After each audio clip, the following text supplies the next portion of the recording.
আমরা এখন যে বাংলাদেশটা গড়ছি, আমাদের স্লোগান সবার আগে বাংলাদেশ, জাতীয়তাবাদী স্লোগান।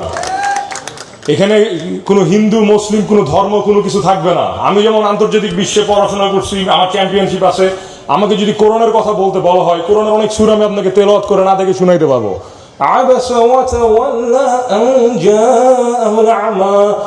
আমি চাঁপাইনবাবগঞ্জে আসার পরে এক গোষ্ঠী আছে যারা ধর্ম ব্যবহার করে।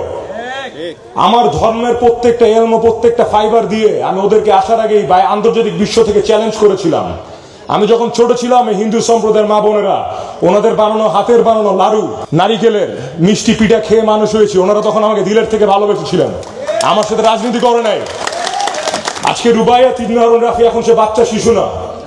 ধর্ম নিয়ে বা যে কোনো প্রকারের উগ্রতা আমার মা বোন, আমার চাঁপাইনবাবগঞ্জ বাসীর সাথে যদি কেউ করে, ফ্রন্ট লাইনে আমি থাকবো যতদিন পর্যন্ত আমার দম আছে।